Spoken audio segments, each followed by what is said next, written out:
आप जब प्रातःकालीन उठें तो पहले उठने का नियम लें कि सूर्योदय के 1 घंटा पहले हम उठेंगे। देखो हमारी प्रार्थना मानना। तो इस समय सूर्योदय कई बजे होता है? लगभग 6 बजे, 6:30 बजे गुरुदेव। 6। आप 5 बजे उठ जाइए और उठ करके सबसे पहला कार्य कीजिए, पृथ्वी के चरण स्पर्श कीजिए, भूमि के चरण स्पर्श कीजिए।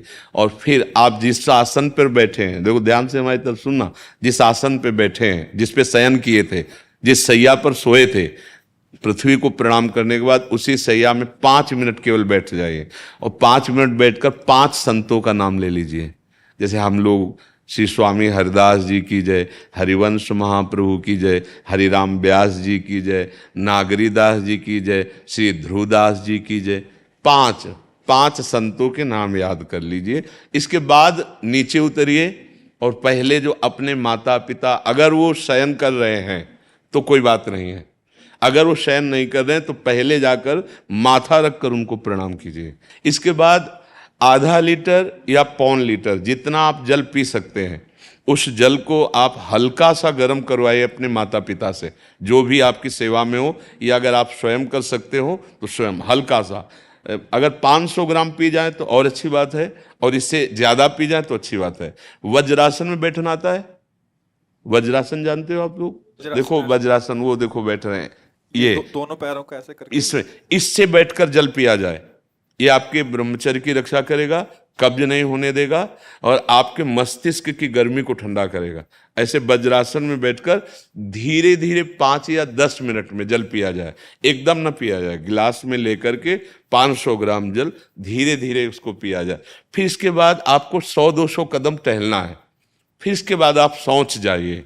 शौच, अगर आपका पेट साफ हो जाता है, अगर नहीं साफ होता है, कोई ऐसी परेशानी लगती है, तो 1 चम्मच ईसबगोल की भूसी और छोटी हर का आधा चम्मच अगर रात्रि में दूध से या पानी से ले ले तो वो बार बार शौच नहीं लगाएगा, पर आपकी आंतें साफ हो जाएंगी। शौच जाने के बाद स्नान करें और फिर तुरंत, अगर आपको व्यायाम आता है तो करे, नहीं तो सीधा सरल बात होती है, 20 बार बैठ जाए बैठक और 10 बार लेटने वाली दंड।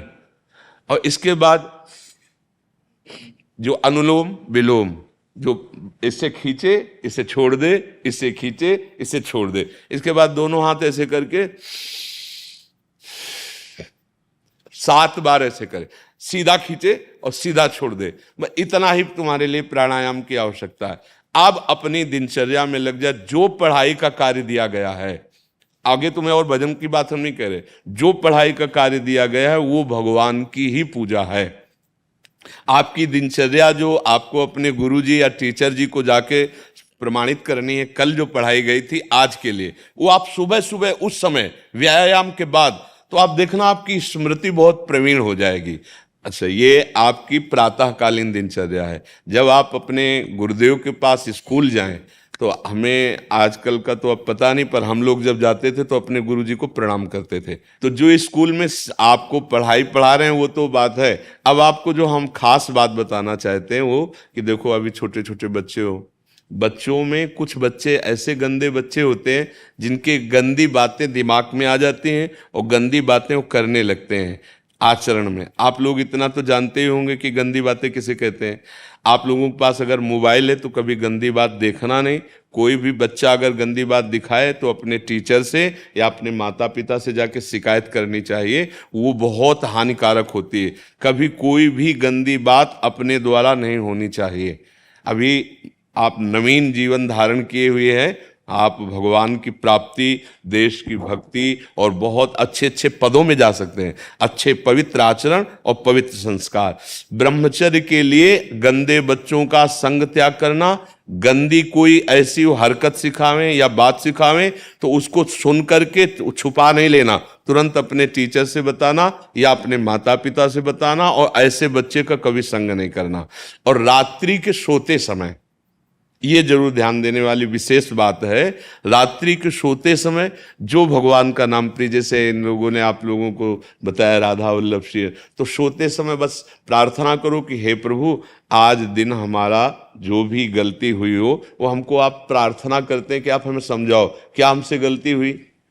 अगर पूरी दिनचर्या में ऐसा लग रहा है हमसे कोई गलती नहीं, तो भगवान सुबह से अभी तक हम सोने जो जा रहे हैं ये पूरा समय आपको समर्पित। आप देखना इसका फल देखना, एक तपस्वी की तपस्या का जो फल होता है ना उसका ये फल मिलेगा। और सोते समय बस राधा वल्लभ श्री हरिवंश, राधा वल्लभ श्री हरिवंश, इधर उधर ना सोचते हुए, ना मोबाइल देखते हुए, ना कोई गंदी बात मन में, और चुपचाप सो जाइए। और जब फिर सुबह उठे तो फिर ऐसी दिनचर्या। और पढ़ाई इस समय तुम्हारा भजन है।